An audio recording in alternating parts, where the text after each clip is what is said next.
Voilà. Ok. Donc vous pouvez suivre le slideshow que je suis en train de vous dérouler à cette adresse, pour ceux qui veulent le regarder sur leur mobile, leur tablette ou leur laptop. Okapi.laposte.io. C'est parti. C'est parti. Tu présentes. Bah vas-y. Feel free. Donc là, on va parler de plateforme d'API Management. Plateforme d'API Management, c'est compliqué à expliquer. Alors pour aller beaucoup plus vite, on illustre à travers des personas. Les personas que je vous ai déjà présentés à certains. Donc Elsa, c'est l'utilisatrice finale qui va acheter des t-shirts sur la boutique en ligne de Caroline. Voilà, donc c'est une développeuse, c'est une utilisatrice. Et en fait, nous, en tant que plateforme d'API Management, notre cliente, c'est Caroline. Voilà, donc la développeuse. Et donc, à la place de Caroline, on a besoin de créer une boutique en ligne, plutôt que de tout refaire from scratch. Alors, je me base sur des API. Et donc, c'est là où... Oh non. C'est là où Caroline, elle peut se baser sur, par exemple, l'autente Twitter, Facebook, Connect with Facebook. Elle peut faire sa boutique en ligne de t-shirts via des API, via une petite startup qui s'appelle Printful. C'est vachement pratique. Et puis La Poste, on essaye de se mettre entre les géants du web et les petites startups pour proposer aussi des API. Par exemple, des API, je vais les présenter. Donc voilà, par exemple, des API de redressement d'adresse, des API de suivi ou des API de où est-ce que se trouve le bureau de poste le plus proche. Donc ça, c'est les API que La Poste expose à l'extérieur pour Caroline et au final qui va bénéficier à Elsa. Voilà. Juste pour être sûr, le terme API, il est absolument clair pour tout le monde ? Ouais, ok. Parce qu'il y a un des éléments qui sont quand même fondamentaux, c'est ce qu'on voit ici. On voit une appli mobile. C'est-à-dire qu'en fait, ce qui est intéressant à travers un écosystème basé sur des API, c'est qu'on ne va pas préjuger de l'usage, on ne va pas préjuger du client. C'est très très important, à la différence du web. Donc là, c'est un exemple avec une appli mobile, mais derrière, on pourrait imaginer tout type de client. Et ça, c'est le rôle de Caroline, avec Elsa, de développer son activité, de développer ses idées. Et nous, on va fournir le métier. C'est tous les développeurs qu'on a vus ce week-end, par exemple, qui nous ont proposé des choses qu'on n'imaginait pas, quoi. Voilà. Ce qui est très bien. David, tu nous fais un petit tu nous parles des services. Ben voilà, donc c'est les tout premiers. Il y a du suivi, donc c'est un service méta qui permet de suivre des envois qui soient lettres, colis, qui soient chrono, etc. Il y a un service autour de l'adresse, donc je tape ma adresse dans un champ une ligne, je fais une typo, il y a un numéro qui n'existe pas, crac, ça la redresse. Le coffre Digipost, c'est le drive de la Poste, mais donc version par Amazon, quoi. Donc le truc sécurisé en France, blablabla, avec archivage probant, etc. Il y a des trucs un peu sécures. Tarif envoi, ça ce sont les tarifs pour la France métropolitaine. J'ai envie de faire un envoi samedi en fonction de mon poids, ce qu'il faut imaginer. Et, ça, c'est l'Open Data La Poste. Donc il y a un autre portail là dont on s'est occupé, mais maintenant un peu secondaire, mais qui est le portail d'Open Data. Ça, c'est l'API qui permet d'aller taper dans ces données. Et pour finir, le hub numérique. Donc, le hub numérique, il y a une Ola. Nos camarades, côté de voilà. à porte de vente. Et donc, c'est le cloud, le Zapier, le IFTTT, le je sais pas quoi, mais voilà, version La Poste, de confiance, etc., qui permet de faire des scénarios un peu souples entre objets connectés, quoi. Voilà, ça c'est 6. Ouais, Open Data, ça peut vous intéresser parce qu'il y a tout, il y a les bureaux de poste, mais en fait, il y a une dizaine On a une dizaine de données, dizaine de jeux de données. 50 en plus, style INSEE, machin, donc c'est très très cool. C'est basé sur Open Data Soft, qui est un soft SaaS qui marche très très bien et qui a raflé tout le marché en gros. Et quoi dire c'est déjà pas mal. Voilà. Voilà, donc c'est les 6 premiers. Nous, on passe notre temps en fait avec Olivier, c'est de convaincre les techniciens ainsi que les marketeurs à raccorder vers ce format-là. Voilà, qu'est-ce que vous avez ? Vous avez une appli mobile ? Ah, ça m'intéresse. Il y a peut-être une API derrière, etc. Ça pour nous, c'est le périmètre de notre première version en fait. Voilà. L'ambition de la plateforme, c'est vraiment de pouvoir potentiellement exposer tout le métier de la Poste. Donc nous, on est vraiment à la recherche dans le groupe de tous les fournisseurs d'API. Et on essaye de voir à quel niveau ils sont, on essaye de les auditer un petit peu pour voir quel niveau de maturité, est-ce qu'on peut leur accorder facilement ou pas. C'est rarement facile, malheureusement. Et puis, l'objectif, c'est pour nous d'avoir cette vitrine qui soit la plus fournie possible, parce qu'évidemment, plus on a de métiers à exposer, plus la plateforme fait sens. Et donc, pour nous, évidemment, c'est important. Et c'est là que c'est intéressant, parce qu'en fait, on a toutes ces API derrière qui sont un peu de niveau inégal. Et donc, nous, on essaye de rendre ça cohérent à travers une API. Des gratuites, des payantes aussi. Voilà, très bien.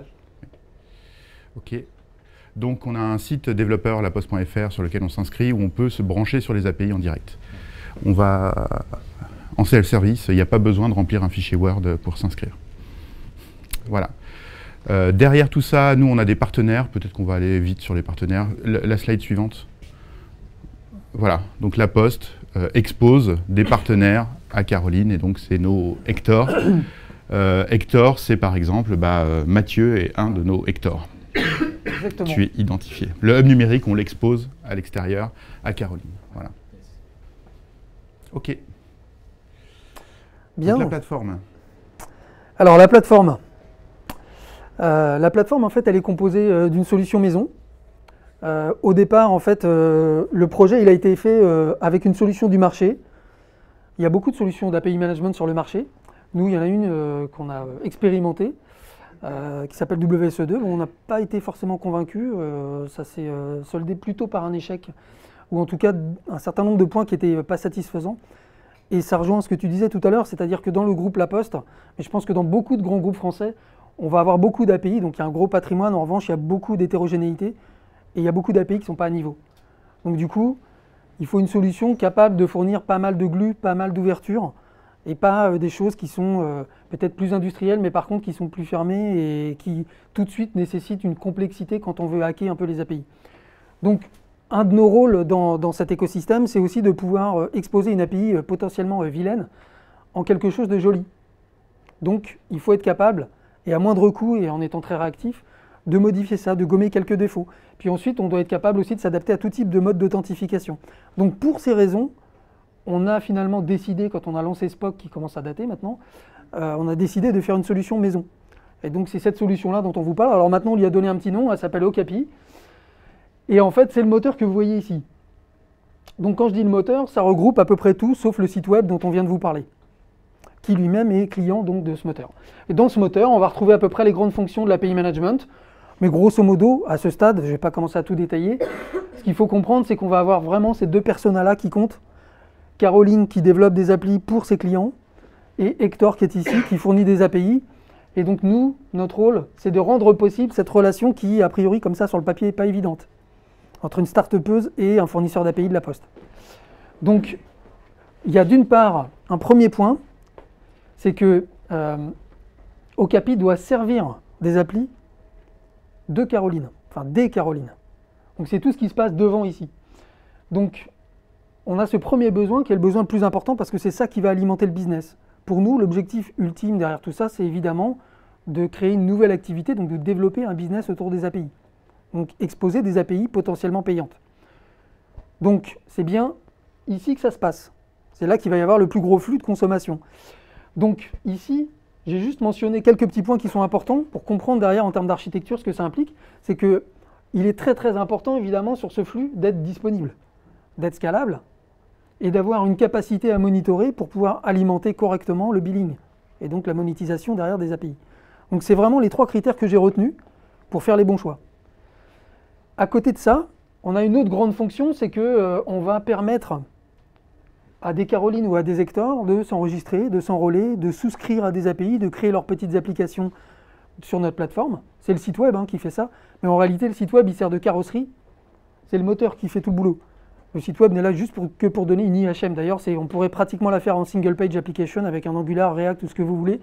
Aujourd'hui, c'est fait de manière un peu plus simple et empirique, mais concrètement, c'est tout ce que j'appelle l'administration au sens business du terme. Et donc là, j'ai noté quelques besoins qui sont vraiment différents. C'est que là, on a besoin de souscrire, on a besoin de faire des transactions. Donc il y a une base de données avec des choses qui vont changer au niveau de l'état du système d'information. Donc on n'a pas du tout les mêmes besoins. On a un besoin de sécurité qui est différent. On est exposé à des cibles potentiellement différentes aussi, notamment lui. Pour ces raisons, cette plateforme en fait est composée de deux grandes pattes. En fait, ce sont deux serveurs. Et donc il y en a un qui va être plutôt orienté scalabilité et répondre au flux des API, mais qui finalement consomme beaucoup de data, mais ne modifie quasiment jamais l'état du SI, donc elles ne font pas de transactions quasiment. Et puis à côté, on va voir toute la partie administration. Pourquoi je prends le temps de vous expliquer tout ça? Parce qu'en fait, ce que je vais vous montrer un peu plus tard, c'est ce qui se cache derrière ça et en quoi ça va retoucher et reboucler avec le sujet API et notamment doc exécutable. Alors là, tout de suite, on peut déjà regarder quelque chose, c'est que ici, si j'essaye de me connecter, donc là évidemment je me connecte en local, je me prends une erreur, évidemment, parce que la plateforme n'est pas démarrée. Donc, on va tout de suite faire ce qu'il faut pour démarrer la plateforme. Voilà. Bon, on va en parler tout à l'heure, mais pour ceux qui sont curieux, je pense que vous avez déjà reconnu de quoi il s'agit. Donc, par exemple, je vais démarrer ici la partie API, donc c'est toute la partie qui va servir Caroline, donc les fameuses applis, hein, elles vont passer par cette plateforme-là, ce serveur. Et donc, ici, j'ai démarré, et donc, vous voyez, ma page s'est rafraîchie toute seule. J'arrive, alors c'est à peu près le seul élément HTML qu'il y a sur la plateforme. C'est une simple page welcome page qui ne sert à rien. Sinon, globalement, ce qu'on va avoir ici, c'est uniquement de l'API. Okay, et donc, ce qu'on peut voir aussi, c'est tout simplement... Tout le monde parle le curl couramment? Vous voyez de quoi il s'agit? Le couteau suisse ou Postman, ouais, peu importe. Bon, là, on va le faire avec curl, mais peu importe.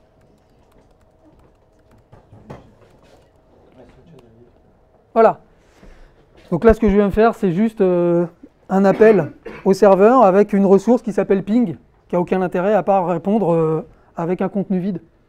Donc on voit ici qu'elle répond à 204, pas de contenu. Il y a une petite empreinte de la plateforme ici avec le Xpowered, c'est tout, et après le reste c'est très très neutre.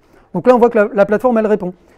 Et évidemment, quand on reprend ici notre slideshow, il y a une deuxième partie, administre.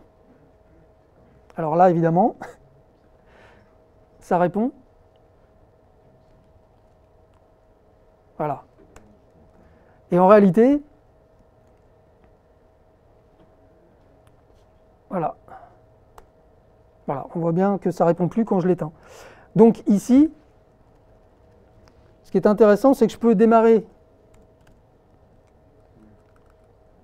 la partie administration qui est comme ça. C'est un premier serveur. Et là, on voit que ça répond. Et de la même façon ici, voilà. Alors là, c'est pour vous montrer qu'il y a bien deux serveurs.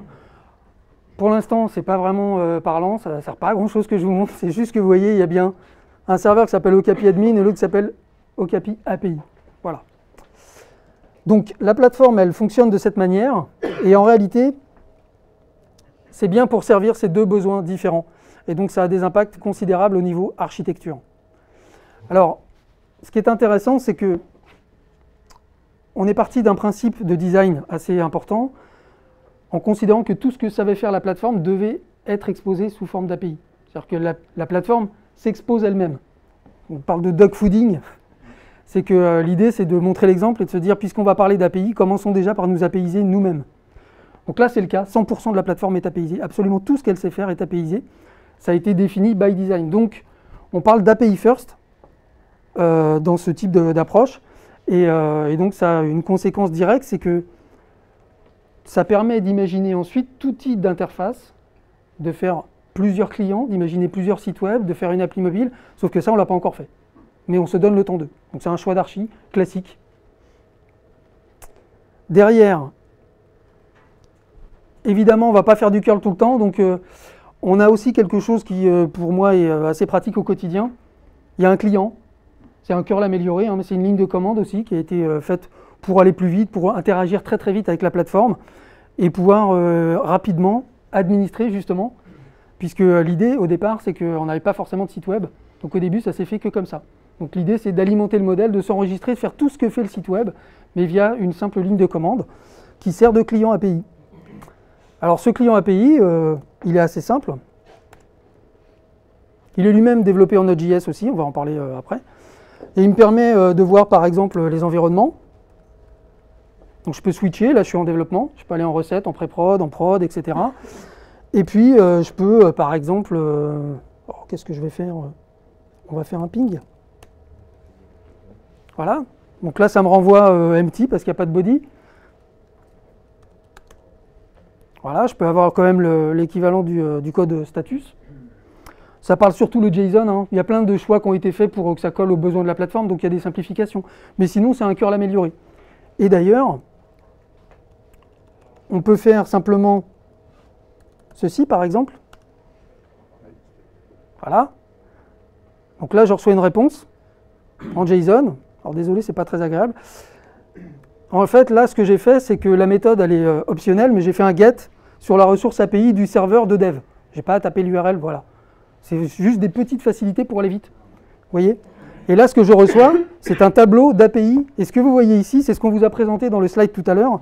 Je vais vous le montrer autrement. Regardez, on va faire un petit truc pour que ce soit plus cool. On va rajouter un critère qui va me permettre de n'afficher que les champs intéressants. Donc là, c'est le modèle de données. Hein. Une API raccordée, bah, elle a pas mal de champs. Et moi, je vais m'intéresser que à quelques champs. Pardon?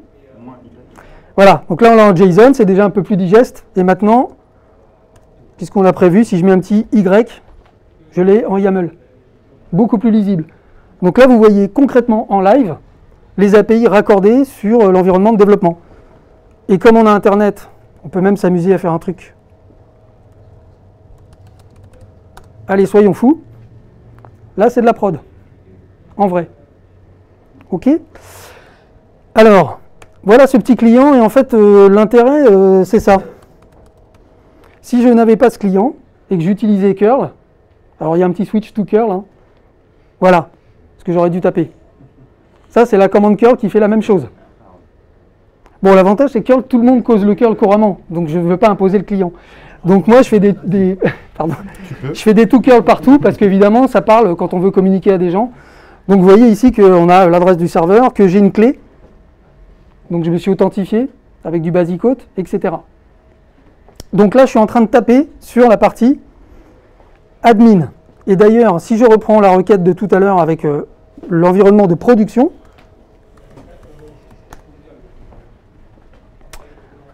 en mettant le to curl, on voit que le curl, là, il tape sur admin API, laposte.fr, c'est le domaine officiel en production. D'accord? Et l'autre domaine, c'est api.laposte.fr. Donc toujours les deux pattes, hein, les deux serveurs. Et là, je me connecte avec du basic auth, alors que sur api.laposte.fr, on va voir que l'authentification est différente. Alors, concrètement, si je veux maintenant vous montrer comment consommer une API de suivi, la commande au cas, le client permet aussi de taper sur l'autre patte du serveur et peut aussi se substituer à une consommation d'API.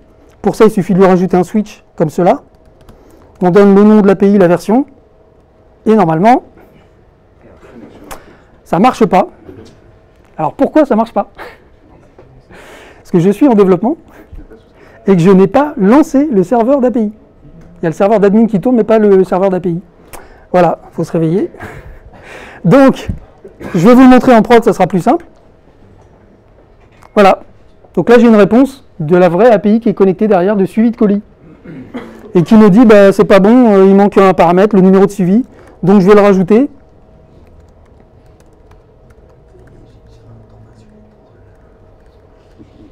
Tac, et voilà. Et si ça ne vous plaît pas, on peut l'afficher comme ça. Voilà, donc là, je viens de consommer concrètement, sur mon forfait, potentiellement, une unité de call pour l'API de suivi. Donc si potentiellement j'ai souscrit à cette API et que c'est une offre payante, là, je vais être débité. OK? Donc là, on est en vrai. Qu'est-ce qu'il y a à dire là-dessus? Juste un petit détail. Ouais. Voilà, je vous montre pareil le curl. Je vous montre une fois, hein, ça, après je ne reviendrai plus. La commande curl équivalente à ce que je viens de faire, vous voyez, c'est plus le même domaine, api.laposte.fr. On retrouve le code en fait qui est un query string, donc là c'est des choses simples, hein, ça dépend évidemment de l'API qui est raccordée derrière. Et ici, il y a une clé. Donc ça c'est la fameuse clé de Caroline quand elle va sur son site développeur-laposte.fr. Elle va créer une appli, il y a une clé qui se génère, elle peut l'annuler, elle peut la régénérer. Et c'est cette clé-là qui sert d'authentification sur ce serveur-là. Donc concrètement, les développeurs qui développent des applis mobiles, des sites web ou autres, qui vont consommer des API, la seule chose qu'ils ont besoin de mettre dans leur requête, c'est ça. Un simple header. Ça peut paraître bizarre, on ne va pas développer le sujet là parce qu'on n'a pas le temps, mais on pourra en parler s'il y a des questions. Très bien. Continuons. Alors la stack, je passe vite. Grosso modo, c'est du Node.js avec de l'Express, du request. Comme il y a beaucoup de promesses, il y a Bluebird aussi qui est massivement utilisé. La base de données, c'est du Redis avec une partie qui est un peu plus originale, en 2 secondes. Redis n'est pas un cache chez nous, c'est la base primaire. Donc le modèle est dans Redis. J'entends les... Aïe. Le problème au niveau des queries Non. Et on l'utilise aussi en PubSub pour tous les événements de monitoring business. Donc c'est ça qui alimente le business et qui finit dans une stack ELK. Voilà. Donc nous, ELK, on l'utilise pour le monitoring business uniquement. C'est-à-dire chaque événement de consommation d'API transite par là. API Blueprint, API Doc et test, on va en parler juste après, c'est un peu le cœur du sujet, donc on y arrive. Des tests unitaires avec Mocha, donc rien de spécial là-dessus. Il y a un process manager avec Node parce qu'on a pas mal de clusters logiques qui tournent sur l'infrastructure des cibles. Donc Node, ça peut être intéressant pour ceux qui font du clustering Node. Je sais qu'on avait parlé de PM2 sur la mailing list. Là, nous, on a switché de PM2 à Node. Je peux vous dire 2 choses là-dessus. Voilà. Premièrement, moi je commence à faire du Node depuis pas mal d'années. J'étais formateur sur Node avant. Je vous conseille de ne pas essayer de gérer le cluster logique vous-même dans le code. C'est très sympa intellectuellement, c'est assez marrant à faire. Finalement, c'est quand même une galère. Et de toute façon, vous endettez votre code, qui n'a aucune valeur ajoutée. Il vaut mieux que ce soit géré ailleurs, au-dessus, et il y a des wrappers qui le font très bien. PM2, c'est un peu la star, c'est un peu la Ross, on peut dire, pour ça. Il fait plein de choses, et il y a des trucs assez sexy en termes de monitoring ensuite. Par contre, méfiez-vous quand même, il y a un petit souci avec les licences. Quand il y a un A devant GPL, attention. Donc prenez quand même le temps de bien étudier la question. Note, c'est une version très légère qui fait juste la partie Process Manager. Donc lui, en fait, en gros, il vous fournit le cluster logique Node. N'importe quelle appli Node, vous la lancez avec Node et elle va tourner sur des clusters. Vous n'avez pas à le gérer, ça marche plutôt bien, ça fait ce que ça dit, ça fait rien de plus, mais ça le fait bien.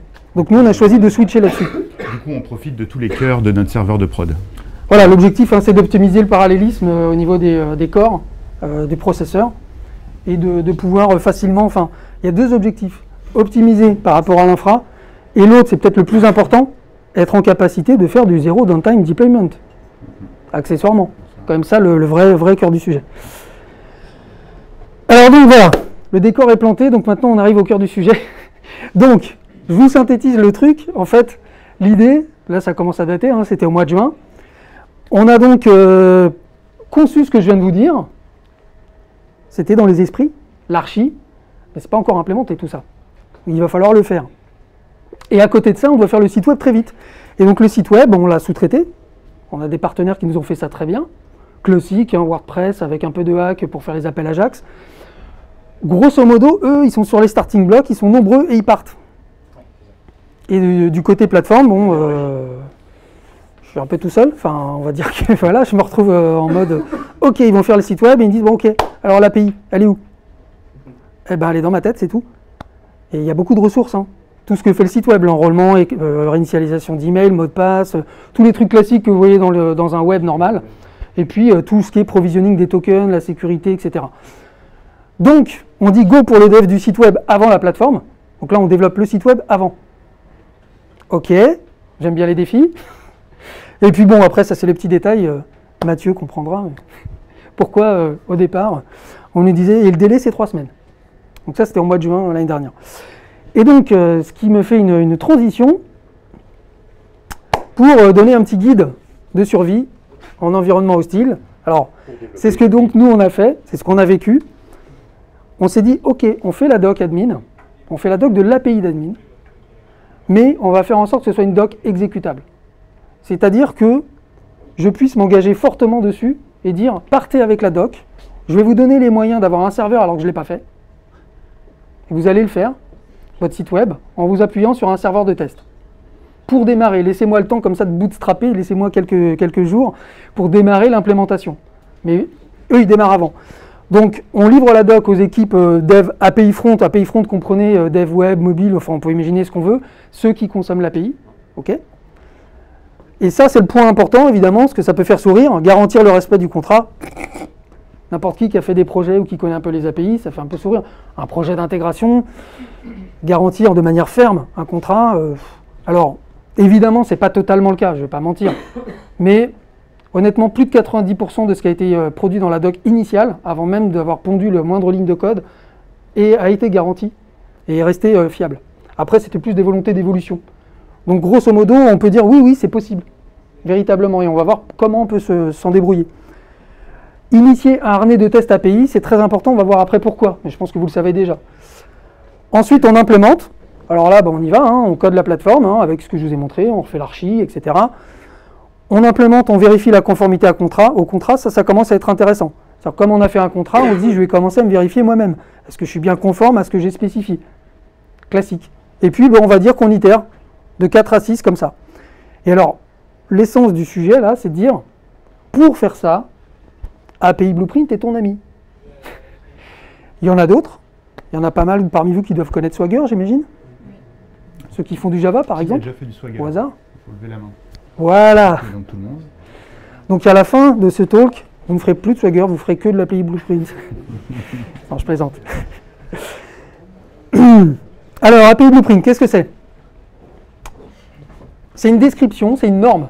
Donc c'est une description haut niveau qui reprend un petit peu la question de c'est quoi une API au sens web, une API moderne. Hein. Vous savez que le terme est galvaudé maintenant. API, ça ne veut plus dire interface programmatique. Maintenant, c'est HTTP, JSON, REST, essentiellement. Donc, pourquoi on s'intéresse à API Blueprint? Pourquoi nous, on a choisi de l'utiliser? En fait, au départ, il y avait un certain nombre de points qui, moi, m'ont interpellé. Moi, je viens d'un univers plutôt J2E à la base, et que j'ai quitté il y a maintenant quelques années, mais au profit de JS. Mais il y a des choses qui m'importent, en termes d'archi. Ce point-là, agnostique. Quand je fais une doc, ok, c'est super sympa, les annotations, ça fait gagner du temps. Mais à un moment donné, ça a aussi des travers. Et moi, je trouve que, en tout cas, sur ce sujet, je ne suis pas totalement convaincu. Et j'estime que c'est un exercice intellectuel différent. Donc, je voulais une solution qui soit à la fois simple et agnostique. Il se trouve que API Blueprint, c'est du texte. Plus exactement, c'est du Markdown. Vous connaissez tous Markdown? Si vous avez fait un peu de GitHub, forcément, le README, c'est le minimum. Donc, c'est du texte. J'ai envie de dire que n'importe qui, alors, avec un minimum de culture web, mais pas forcément en étant développeur, n'importe qui peut faire du Markdown, c'est vraiment très simple. C'est beau et lisible, bon ok. Alors en fait, c'est pas spécialement beau, ça dépend ce que vous faites.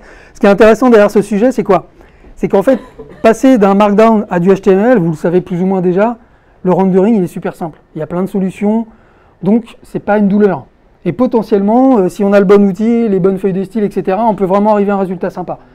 L'exemple de GitHub, juste c'est l'exemple qui tue quoi. Vous avez vu la qualité et la simplicité, mais la qualité de rendu à la fin, on se dit franchement chapeau. Donc c'est beau, lisible, potentiellement. Un point qui m'a amusé, pas de gestion des erreurs, et c'est bien.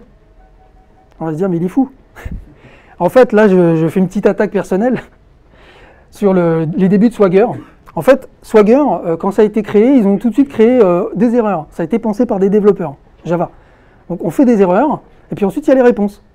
Erreur, grosse erreur de design. Sur les erreurs. Voilà, une erreur sur les erreurs. En fait, en HTTP, si vous pensez HTTP et que vous oubliez votre langage de programmation, vous pensez dev web. On se concentre sur les flux. On a des requêtes, on a des réponses. Une erreur, c'est une réponse comme une autre. Et ça, API Blueprint l'a compris dès le début. Donc vous vous retrouvez avec des status codes différents, potentiellement des bodies ou pas, en fonction d'eux, mais en fait, c'est une réponse parmi d'autres. Donc c'est pour ça que je dis pas de gestion d'erreur, c'est très bien. Parce qu'on va enfin renouer avec des choses simples du web qui fonctionnent. On a un status code à gérer, et c'est ça qu'a à gérer celui qui va consommer l'API à l'arrivée. Donc dans API Blueprint, ça n'existe pas, cette notion d'erreur au sens Swagger. Les exemples, un autre point important, les exemples dans API Blueprint, ils ne sont pas là pour décorer. Ils ne sont ni arbitrables ni décoratifs, ça veut dire quoi? Ils sont excessivement importants, ils sont vitaux. Ils constituent le jeu d'essai, le jeu de données qui valorise votre doc et votre API. Et donc, vous devez commencer par ça. Alors que dans Swagger, typiquement, si je compare encore une fois, on est vraiment sur une approche, on documente, puis bon, si on peut mettre un exemple, c'est bien, mais généralement, il est un peu moisi, il manque la moitié des données, il n'est pas complet, en fait, il n'est pas mis à l'épreuve. Là, votre exemple, il se doit d'être bon, pourquoi? Parce qu'il va être exécuté à la fin. Et l'argument, il est là, en fait. Parce que vous savez qu'il va être exécuté, ça vous oblige à faire une doc qui fonctionne. Voilà. Respectueux avec JSON, donc ça c'est juste l'histoire des schémas JSON et j'allais dire le pattern du boucher, là il y en a un peu plus, je vous le mets quand même. C'est quand la réponse contient plus d'attributs, évidemment, vous dans ce que vous spécifiez, ça doit passer et tout ce principe des schémas JSON est bien respecté dans API Blueprint. C'est pensé pour les devs, bon ça je l'ai déjà un peu expliqué, puis après l'écosystème, on va le dérouler, il y a beaucoup de choses à dire là-dessus. Il nous reste... Ouais. 20 minutes et il faudra qu'on ait les questions. Ok. Alors, regardons tout de suite un exemple rapide. Voilà, ça c'est un exemple avec le suivi. Donc cet exemple-là, il vous montre le rendu dans API. Donc API, c'est une des solutions qui pousse beaucoup API Blueprint, c'est très intéressant. Il y en a qui connaissent certainement parmi vous. Hein. Enfin, c'est un éditeur. Il y a un tir. Ouais. Donc c'est un éditeur, mais avec. En fait, il y a plein de petites choses qui ne sont pas comme ça visibles au premier abord, en réalité qui sont une véritable valeur ajoutée. L'éditeur, il est quand même un peu intelligent, il fait un peu office d'assistant, et donc il répond déjà à certaines questions aussi autour du design. Et après, il y a beaucoup de choses, déjà dans la façon de le présenter, qui permettent de faire en sorte de publier cette doc et d'avoir tout de suite un résultat probant. Et donc derrière, on peut cliquer dessus, accéder à une console, un peu comme ce qu'on peut trouver avec du Swagger. On peut jouer la requête, et on peut faire pas mal de choses. On peut définir des paramètres, etc. Alors, regardons tout de suite juste le source pour voir, Voilà. en premier niveau de démystification, qu'est-ce qu'on a derrière API Blueprint. Ouais. Il n'y a pas grand-chose en réalité. Vous avez, voilà, pour moi l'essentiel est là. Vous avez une requête, une réponse, une requête, une réponse, une requête, une réponse. C'est ça. Et à chaque fois, il y a un exemple. Donc dans la requête et dans la réponse, on a tout.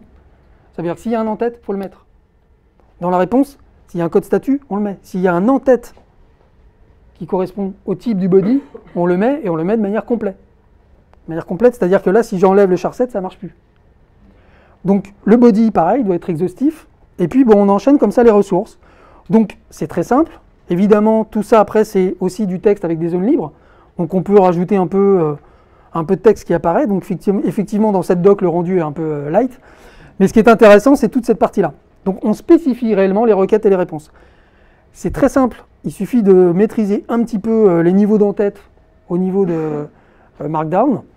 Il suffit aussi de se plonger un petit peu dans la doc pour voir les subtilités sur les paramètres ici qu'on peut injecter. Il y a pas mal de choses qu'on apprend au fur et à mesure, mais le ticket d'entrée est très bas. Hein. N'importe qui peut s'y mettre, il suffit de transpirer une heure ou deux, et puis on arrive tout de suite à un premier résultat. Ça, c'est une petite doc qu'on a faite sur l'API de suivi, qui est parfaitement fonctionnelle. Généralement, quand vous démarrez sur API, il vous propose dans un tutoriel de créer tout de suite, je ne sais plus, un truc de sondage, ou un magasin de pizza, je ne sais plus, mais enfin, vous avez tout de suite un sample qui est sympa, quoi. Et derrière API, c'est faire plein de choses. Il peut exécuter votre propre serveur. Vous voyez ici, ce sont des données d'en-tête qui sont des métadatas dans API Blueprint. Pour l'instant, c'est très léger. Demain, c'est un sujet qui va évoluer, il va y avoir beaucoup de choses. Là, par exemple, il y a une donnée qui est utilisée, c'est le host. Ça veut dire que je documente mon API et je dis sur quel vrai serveur elle pourrait être contactée. API va l'exploiter, ça, dans la console pour me permettre de dire j'appelle le serveur de prod en live. Et j'ai une console comme ça, facile. Bon, rien de nouveau sous le soleil, hein, Swagger le fait très bien, ça. Donc là-dessus, rien de plus. Donc API Blueprint, c'est ça. Et après, on peut le voir de plusieurs manières. On peut très bien, je vais vous montrer une API un peu plus sophistiquée, voilà.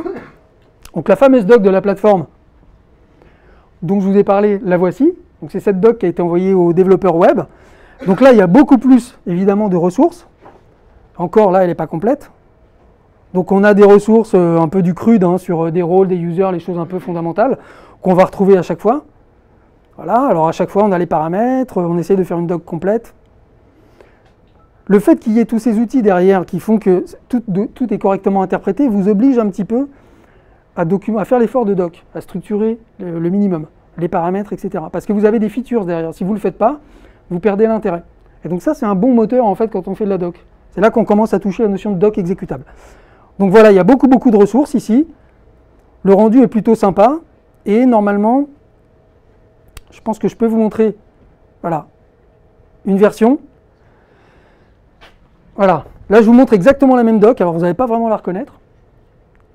Voilà, c'est exactement la même doc, propulsée par une autre solution, c'est Aglio, qui est hébergée pour le coup chez nous. Alors, en fait, parce qu'on a des ressources dedans qui sont un peu sensibles. API, c'est public, sauf si on paye. Nous, on utilise la version freemium basique. Hein. Donc, on ne voulait pas forcément dans la doc mettre toutes ces choses sensibles. Donc, en fait, on a un principe de construction qui fait qu'on est capable de publier tout ce qui est peu sensible sur API et du coup passer un lien et n'importe qui peut jouer avec. Et pour nous, ici, on a la doc interne dans laquelle on a des ressources sensibles. Mais ce qui est intéressant, c'est qu'on n'a pas fait 2 docs, c'est une seule. C'est juste les outils de build ensuite qui font la différence. L'avantage du texte et du Markdown, encore une fois, c'est facile à manipuler. On peut imaginer plein de choses après. C'est le Markdown qui est à la source de... Donc là, c'est Aglio, A-G-L-I-O, qui génère en fait en statique ces pages-là. Voilà. Donc là, vous voyez des ressources serveurs, elles n'y étaient pas sur API. Et elles sont ici qui permettent de redémarrer HO le serveur, par exemple. Bon, on n'a pas envie de documenter ça. Et tu ne vas pas les présenter puisqu'on est en vidéo. Et on va pas les présenter. De toute façon, elles sont sécurisées, hein, je vous rassure. Voilà, donc sinon, des ressources sur les specs, les tutos, les exemples, je vais passer assez vite. Et pour enchaîner avec tout de suite la question qui fâche. Ok, c'est sympa, API Blueprint, on joue, c'est comme toujours dès qu'on découvre un nouveau truc. Les premiers contacts, ils sont vraiment cool. Puis après, on tombe sur un projet de la vraie vie. Alors on se dit, ok, mais moi, dans ma DSI ou dans mon machin, dans mon projet, j'ai une super grosse API à documenter et en fait, il y a plein de choses que je n'arrive pas à faire avec API Blueprint. Donc j'en ai énuméré quelques-unes qui peut-être vont vous parler un peu. Alors, évidemment, il y a un besoin de base, c'est bien designer ces API. Donc là, pas de solution miracle. Ce que je peux vous dire, c'est qu'API, c'est un super moyen de démarrer un projet de design API en directement le documentant. Parce qu'en fait, lui, il a un assistant qui est pas mal et qui déjà évite les fautes fondamentales sur les chemins d'URI mauvais, des mauvais verbes, des paramètres qui manqueraient, des choses comme ça. Donc même sur la forme, il vous aide un peu à driver le truc. Bon, c'est le premier niveau, on va dire. Après, les autres niveaux, bon, je pense que vous êtes bien placés pour le savoir, il n'y a pas de solution miracle. Il y a Internet, il faut aller chercher des ressources. Bon, il y a une ressource que je trouve très bien, c'est les standards de la Maison Blanche sur les API. Parce qu'en 12 bullet points, vous avez vraiment l'essentiel de ce qu'il faut retenir sur l'API design. Et j'aime bien quand ça tient sur une seule page. Puis nous, on a fait des recos, évidemment, alors beaucoup plus volumineuses. On va les montrer rapidement, la White House. White House API Design. API Design. C'est sur GitHub, hein, vous verrez. Ceux qui aiment bien les API, jetez-y un œil. Moi, je trouve ça très bien. Voilà. Ouais. Parce que, il y a les lois de San Francisco aussi, sur GitHub. Avec les bas d'URL, les verbes qu'il faut faire, c'est vraiment très très bien fait. Donc nous, on a des docs comme ça hein, chez nous, hein, de recos. Et moi, ce que je trouve bien, c'est de dire, est-ce que vous êtes déjà OK avec ça, en fait? Avant de regarder le reste, vous voyez, avant de parler de HateOAS, de tous ces trucs-là, bon, est-ce que déjà vous respectez ça? Je me cache. Voilà. Moi, j'aime bien quand on est capable déjà de s'aligner sur un premier niveau, le degré 0 de l'API design. Est-ce qu'on déjà on peut faire que des API qui respectent ça? Voilà. Donc, bien designer les API, bien organiser ses ressources. Organiser ses ressources, c'est dans la doc comment vous déclarez toutes les actions, les requêtes, les réponses, etc. Là, il n'y a pas de piège, c'est les en-têtes et la clause groupe. Il y a une clause groupe qui permet de réunir, donc c'est réunir par affinité un certain nombre d'API. Et donc, on doit l'avoir, je pense, ici. Voilà. Où est-ce qu'on la voit? On ne la voit pas ici. Évidemment. Oui, c'est un mauvais exemple, celui-là. Bon, bref, c'est pas grave. Donc, les ressources, vous les organisez avec des niveaux d'en-tête. Et en fait, le niveau le plus bas, c'est l'action. Requête-réponse. Et au-dessus, vous pouvez regrouper par affinité. Donc, voilà, soyez un peu intelligent. Généralement, on définit un chemin et ensuite les verbes qu'on enchaîne avec les différents cas de requête et réponse. Mais c'est assez souple, donc on peut imaginer plusieurs choses. Les sources, parce que le fichier API Blueprint, le fichier Markdown, classiquement, si vous travaillez dans API, vous allez vous retrouver avec un énorme fichier. Il va y avoir inflation. Mon conseil, c'est trouver une solution tout de suite. Attendez pas. Par exemple, un fichier par API. Utilisez des outils de build qui vont vous construire le API final, qui est un livrable. Et considérez que vous travaillez dans un fichier unitaire. C'est vachement plus sympa, vachement plus maintenable. On s'y retrouve et ça reste du Markdown, donc c'est très facile à concaténer. Donc un coup de grunt, gulp ou ce que vous voulez, et c'est réglé. L'authentification, il n'y a rien de prévu et c'est un peu le cauchemar, c'est un peu la douleur. En fait, en réalité, il y a quelque chose de prévu dans une RFC, mais pas encore implémenté. Donc tout ça va venir, mais pour l'instant, on se débrouille. Et en fait, les solutions, on les a dans l'écosystème. C'est-à-dire que la norme, elle ne gère pas, mais vous allez avoir du Dread qui gère plus ou moins, du Dracov qui gère plus ou moins, etc. Spécifier plusieurs réponses, c'est même combat. Bah oui, j'ai une requête, mais en fonction d'un paramètre, je vais avoir des réponses différentes. Ça, c'est un besoin super classique. Et très vite, vous allez vous dire, ah bah en fait, on ne peut pas faire ça. Et là, typiquement, on peut vite jeter l'éponge et dire, oh, en fait, c'est pourri. En fait, on peut s'en sortir, mais il faut prendre le temps de regarder comment faire. Et notamment, on peut faire des choses finalement qui vont assez loin, notamment quand on utilise Dread, dont on va parler après. Répondre en binaire, là c'est pareil, ça n'est pas supporté, c'est plutôt très typé JSON. Donc binaire, c'est un exemple, mais vous pouvez aussi avoir, je sais pas moi, des ressources avec des représentations différentes. C'est quand même l'esprit de REST, donc d'avoir autre chose que du JSON. API Blueprint, là-dessus, pour l'instant, n'est pas à niveau. Mais là aussi, il y a des RFC qui sont en cours. Donc il y a une grosse communauté derrière qui pousse pour améliorer tous ces petits défauts. Utiliser la doc comme serveur mock, simuler un serveur de test, ça c'est les sujets dont on va parler maintenant. Et donc, voilà. Donc on va tourner un peu autour de l'écosystème. Alors le plus gros morceau, c'est celui-là pour moi, parce qu'il répond bien à mon besoin, celui que j'exprimais tout à l'heure, c'est de dire, ok, j'ai fait une doc, et maintenant, comment je fais pour dire aux développeurs web, vous avez déjà un serveur qui tourne, avec les exemples de la doc, alors que j'ai rien implémenté. Et bien c'est lui qui le permet, Dread, par exemple. Et donc là, quand tu m'as présenté la plateforme pour la première fois, c'est là où ma mâchoire est tombée par terre. Voilà. Alors, Dread en quelques mots, c'est très simple. Ça exécute un vrai serveur de notre choix, donc mon serveur d'API. Ça joue des tests à partir de la doc API qu'on lui donne, donc le fameux fichier Markdown API Blueprint. On lui dit où il est, on lui donne 2 paramètres, l'adresse du serveur, le fichier Markdown. Et derrière, il vérifie, en exécutant les requêtes automatiquement basées sur la doc, il va jouer les requêtes sur le serveur, il regarde les réponses, il les compare et il dit si c'est vert ou rouge. Et ça, j'aime bien. Oui. Et donc, nous, on l'a beaucoup utilisé pour ça. Donc, c'est ça qui constitue pour moi le harnais de test API. Alors, derrière, c'est un petit peu ce que je décrivais ici. Le mode de fonctionnement, il y a grosso modo 3 modes. Évidemment, il y a sa propre ligne de commande. Donc, Dread, vous tapez la commande Dread, vous l'installez, c'est super simple. On peut déjà faire pas mal de choses. On peut l'intégrer avec du gulp, du grunt, ce que vous voulez, ou autre. Et puis surtout, moi c'est ça qui m'intéresse, moi je me suis plutôt intéressé à son API, donc l'API qui lui-même expose, qui est intéressante parce que là on peut vraiment faire des trucs qui vont très très loin, et du coup qui balayent tous les défauts que j'ai énoncés avant. C'est-à-dire qu'il n'y a plus de limite. Quasiment, pratiquement tous les trucs un peu compliqués, tordus, etc., je vous montrerai si on a le temps, sont possibles via les hooks Dread. Donc lui, il démarre le serveur, potentiellement, il peut même démarrer le serveur pour vous, il joue les tests. Et ce qui est important aussi à comprendre au début, c'est perturbant, il va jouer les tests, mais pas dans l'ordre de votre doc. Donc vous allez peut-être vous dire, mais pourquoi il ne les fait pas dans l'ordre? En fait, principe, c'est comme pour les tests unitaires, déjà, vous ne devriez pas préjuger de l'ordre. Ça, c'est déjà un principe fort. Et lui, Dread, il les exécute dans un ordre logique, dans le domaine du web, en respectant les principes CRUD. Donc il va d'abord créer toutes les ressources, ensuite faire des get, des pages, des modify, des put, etc. pour finir par les delete. Parce que quand vous commencez à avoir un gros projet, si vous faites dans un ordre que vous voulez maîtriser, ça risque d'être compliqué. Donc finalement, c'est plutôt un bon choix, mais c'est désactivable, c'est une option. Donc lui, il vérifie la conformité. Évidemment, il peut générer des rapports dans plein de formats, y compris du JUnit, des choses comme ça, pour intégrer dans une CI ensuite. Alors je vais vous montrer tout de suite. Pour ça, on va faire un truc simple. On va démarrer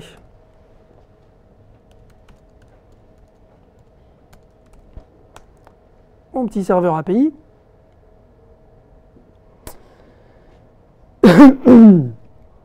Et puis, je vais simplement ici, voilà, là ce que je vous montre là, c'est le fichier du suivi que je vous montrais sur API, c'est le source Markdown, que j'ai en local aussi. Voilà. Donc ce petit fichier-là, je vais l'exécuter avec Dread, du coup en dehors de mon projet là, en fait, en dehors de la plateforme, juste pour vous montrer. Par contre, il va solliciter la plateforme pour aller chercher les bouchons, donc pour récupérer les résultats et comparer avec la doc. Et donc pour ça, je vais même taper la commande Dread sans aucun paramètre.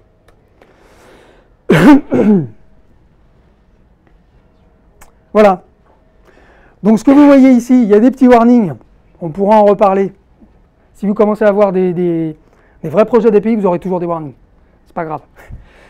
Ici, on voit les 3 transactions qui ont été effectuées. Et donc vous voyez les tests concrets, des vrais tests client-serveur donc qui ont été faits, avec les réponses. Et si les réponses sont conformes, il dit OK, tout va bien. 3 tests sont passés, enfin des choses classiques.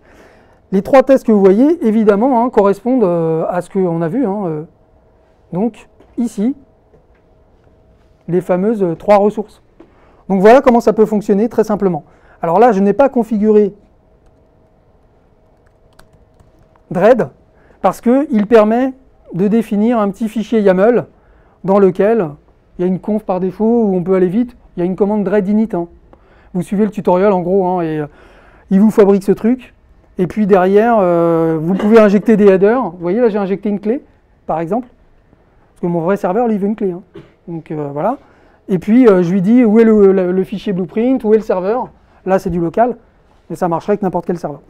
Tout ça, vous pouvez le taper directement en argument. Là, c'était pour aller vite, pour vous montrer qu'il y a un fichier de ce type-là. Alors, ce qui est intéressant aussi, normalement, c'est que si je refais le test là,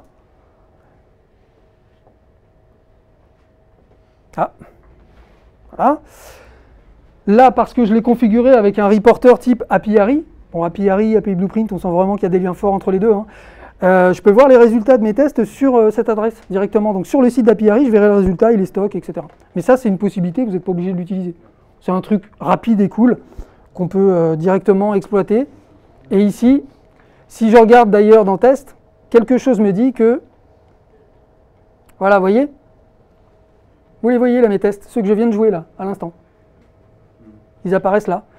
Et là, si vous voulez refaire tranquillement ce que je viens de vous montrer, vous cliquez juste là, une fois que vous avez fait votre petite doc, et vous faites ça. C'est ce que je viens de faire. Hein. Pas plus.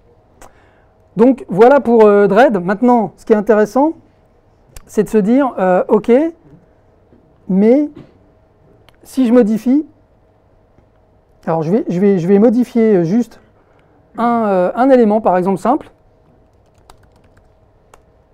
du fichier Markdown. Par exemple, la première réponse qui est ici, vous voyez, je me dis, tiens, bah là, il y a un changement de contrat, il y a une évolution, maintenant, c'est plus code, c'est code Z. Il y a un attribut qui a changé. Et donc, dans la réponse JSON, ici, de cet exemple, cet attribut, il change. Il change de nom. Donc là, je vais relancer Dread. Et là, juge Dread, sanction immédiate.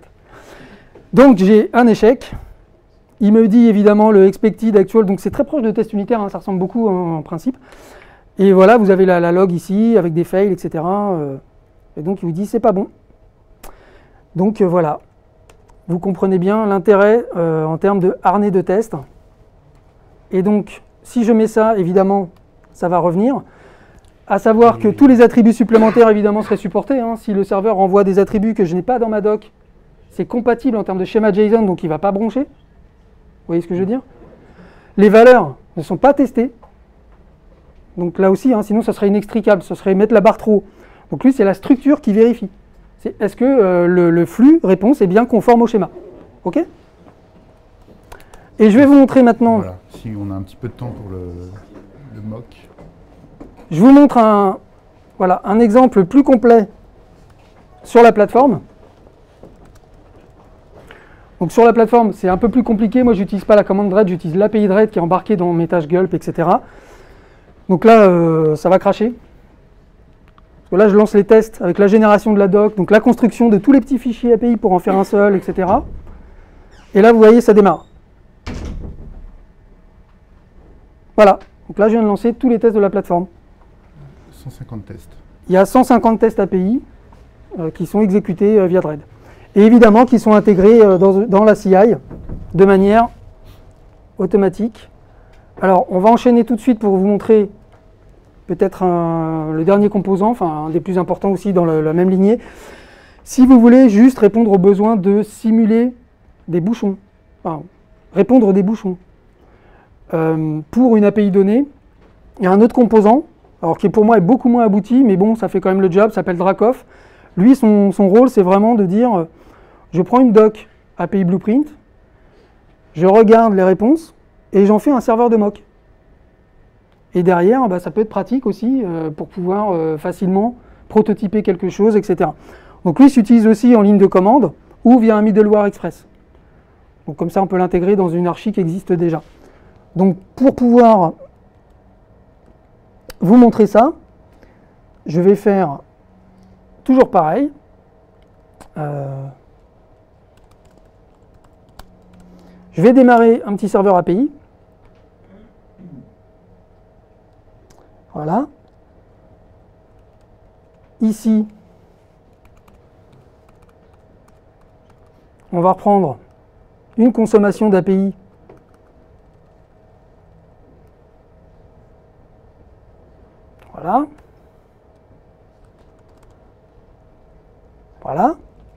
Ensuite,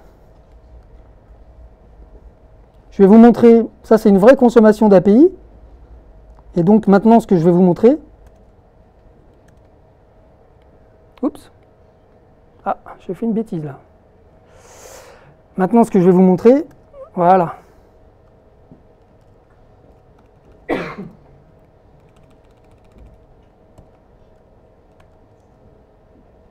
On va essayer de la retrouver celle-là parce qu'elle est un peu plus longue.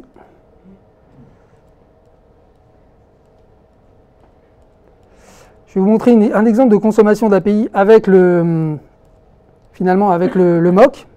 Donc, ok, je ne l'ai pas là, c'est pas grave. Désolé, hein.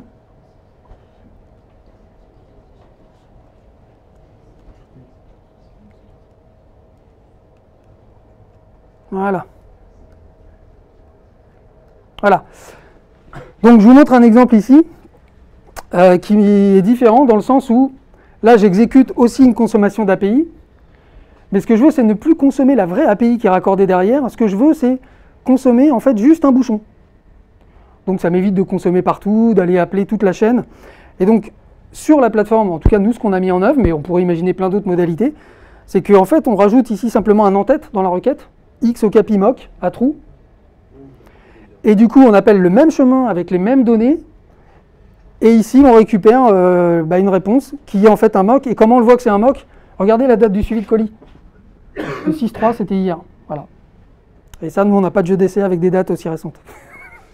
Donc ça, c'est vraiment le truc qu'il y a dans la doc suivi que je vous ai montré, en fait, qui est directement propulsé. Et évidemment, pour pouvoir voir d'autres cas, Dracoff, il fonctionne un peu de manière bizarre. Lui, il a une autre philosophie, c'est que c'est les en-têtes de requêtes qui vont définir la réponse qu'il va choisir, s'il y a plusieurs choix possibles. Mais on peut le hacker en lui mettant un en-tête préfère pour dire « je veux tel status code ». Donc il y a des petites subtilités hein, quand vous voulez vraiment l'utiliser. Là, si je mets une autre clé, voilà. Pour la même requête, j'ai un autre jeu de réponse. Là, c'est une réponse d'erreur, mais qui me permet de tester tous mes cas d'erreur. D'où l'intérêt de voir une erreur comme une réponse comme une autre, c'est qu'il y a plusieurs cas. Donc, il y a aussi un même besoin de jeu d'essai. Vous voyez ce que je veux dire? Voilà. Voilà pour ça. Donc, avec Dracoff, on peut aussi répondre à ce besoin. Et puis je pense qu'on n'est pas loin d'arriver au bout. Ce qu'il faut, voilà. Alors là-dessus, après, c'est des choses qui ne sont pas forcément... Il n'y a pas grand-chose à montrer, juste dire derrière que tout ça c'est intégré dans une CI avec un Jenkins qui lui mesure la qualité du code avec du JSInt. On a aussi notre harnais de test parce que les tests API, pour moi ça fait office de contrat. Mais j'ai aussi un harnais de test Mocha qui est composé aussi d'une petite centaine de tests. On fait de la couverture. Et alors là, grosse bonne nouvelle. Oui. Ça aussi c'est une boulette. Ce truc-là c'est une silver boulette, c'est que j'avais pas capté au début qu'on pouvait avec Dread aussi faire du code coverage. Donc ça veut dire que vous pouvez lancer vos tests API et récupérer un rapport qui dit sur votre serveur par où on est passé dans le code. Avec des pourcentages, enfin le code coverage quoi. Donc exactement comme pour un test unitaire. Et du coup, entre le harnais de test et le harnais de test API, on peut arriver à un truc qui me permet de dire j'ai pas fait beaucoup d'efforts, j'ai fait le minimum et j'ai déjà une couverture qui est plus qu'acceptable. Je suis aux alentours de 80% entre le harnais de test et API. 80% de couverture, je pense que c'est pas mal. La construction chez nous, c'est Gulp. Mais bon, peu importe, on pourrait le faire avec autre chose. Et évidemment, du coup, il y a des dashboards après dans Jenkins où on retrouve tout ça. Et donc, je peux peut-être juste montrer très rapidement cette partie-là. Et puis après, on en a fini. Voilà, donc par exemple, je vais vous montrer ça. Ça, c'est vraiment la partie API Doc. Et donc, ah mince, c'est Deploy, pardon. J'ai pas cliqué au bon endroit, c'est le build. Voilà, le build API Doc, c'est lui qui exécute Dread. Donc vous voyez, il y a la météo, il y a le vert, enfin on retrouve les mêmes pratiques. Vous voyez ici, on a les résultats de test avec l'historique et le code coverage des 150 tests que je viens de vous montrer. Donc aujourd'hui, on peut vraiment arriver à un niveau d'industrialisation que je considère et que je qualifie de fort en comparaison de ce que je faisais à une époque sur des technos type J2E. Je pense qu'avec des écosystèmes type JS et sur des projets de ce type, on peut arriver aussi à un très bon niveau d'industrialisation et donc de qualité. Et c'est ça qui est intéressant. Ce n'est pas un gros effort. Il y a un petit ticket d'entrée sur API Blueprint et découvrir un peu l'écosystème. Accepter l'idée que ce n'est pas un monde parfait. Qu'il y a des choses sur lesquelles il va falloir un peu hacker, etc. J'ai encore fait une pull request sur Dracoff ce matin, enfin au réveil. Donc voilà, on a des choses comme ça qu'on accepte. Par contre, le résultat, il est là quand même. Et donc ça, derrière, pour nous, c'est important parce qu'ensuite, dans le process de déploiement, ce harnais que je viens de vous montrer, il est joué systématiquement. Et si on a du rouge, on arrête tout. Évidemment, c'est un gros veto. Une question et puis après on sera à côté pour répondre aux questions. Désolé, j'ai pris un peu de temps. Une question peut-être. Joachim, tu as sûrement une question. Non, quelqu'un d'autre, là-bas, voilà. J'ai peut-être pas forcément très bien compris, mais comment on initialise ce fichier blueprint? Comment on le met à jour au fur et à mesure aussi? Est-ce que on part d'un squelette déjà fait? Est-ce qu'il faut l'écrire vraiment soi-même? Je pense que sur API, là, quand on démarre avec le tutoriel, on peut commencer à développer la première ressource et on est un peu accompagné, donc c'est vraiment un moyen simple de bootstrapper le truc. Après, très vite, on en prend possession. On va plus dans API, c'est du texte, on choisit son idée. Moi, je travaille beaucoup, enfin peu importe, n'importe quel éditeur. Moi, je suis beaucoup dans WebStorm parce que je fais beaucoup de JS, mais du coup, dans mon code source, j'ai aussi ma doc et j'ai mes fichiers. Et dès que je modifie, en fait, ce qui est cool, c'est dès que je modifie le code en oubliant la doc, comme je lance Dread systématiquement, il dit fail. Et l'inverse, si je modifie la doc mais que j'ai pas encore modifié le code, fail. Il y a un watch sur Dread Oui, bien sûr, on peut imaginer faire des watch aussi. Bon, après, moi, je suis pas fan des watch parce que je trouve que ça bouffe quand même pas mal de ressources. Mais c'est vrai qu'en phase vraiment de dev pur, ouais, pourquoi pas. Un truc que je vous ai pas montré là, mais que je fais beaucoup moi, en phase de dev, c'est lancer Dread, mais sur une ressource. L'intérêt d'avoir un fichier, on peut mettre des filtres. On peut mettre des filtres sur un fichier tout petit, et dans le fichier, choisir une action précise. Et j'ai pas eu le temps de vous montrer les hooks Dread, mais là, il y a des choses à dire incroyables. On peut faire vraiment des trucs de fou avec ça. Voilà. Bon, bah, merci. Désolé, j'ai été long. Merci Olivier et David d'être venus. Et vous pouvez jouer avec le bot Twitter, vous faites slash et il vous répond et vous jouez avec l'API.